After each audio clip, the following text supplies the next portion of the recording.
औरके नैहरवा जगबरी भारी भइले शिव दिके बोला हटैले गौराके नावैले शिवजी के आई गैले बोला हट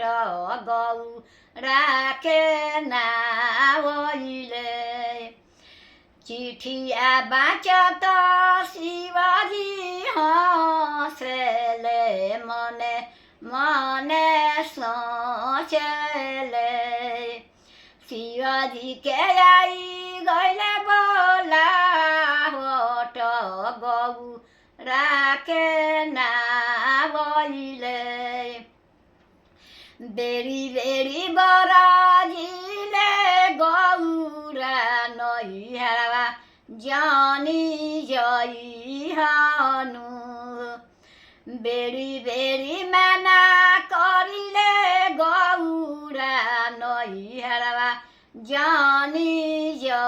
जइहानु बिना रे बोलाले गौरा जइबु त याद रोना होई हेनु बिना रे बोलावा गौरा जइबु त याद रोना होई हेनु शिवजी के कहलका गौरा ना मनली त नैहर देशवा चली भइली काख तर जाते लिडु गरिया त नै हर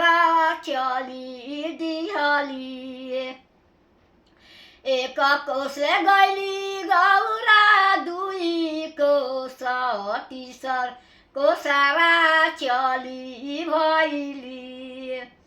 एक त जे नाचिन्हे माई ना बाप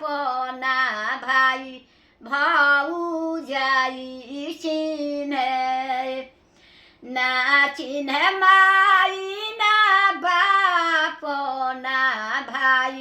भाउजाइ चिन्हे एक त जे चिन्हेली गाँगा जला महिना धइ आकावार लिहली एक त जे चिन्हेली गाँगा जला महिना धइ आकावार लिहली बिना रे बोलाव गौरा अइलु त याद रोना होई हेनु उहाँ से गइली गौरा यामा लगे आव रुसे बाप लगे बाप जे बोले कु बोलिया त शंकर जी के हिनाई कइले बाप जे बोले कु बोलिया त शंकर के हिनाई कइले शिवजी के बात गौरा ना सहली ना सहलो ना जालानु शिवजी के खिसी चली गइली त हुमा लगावा ठार भइली एक पलगा पण्डितजी हुमा कोइले गौरा ओहि जा ठार बारी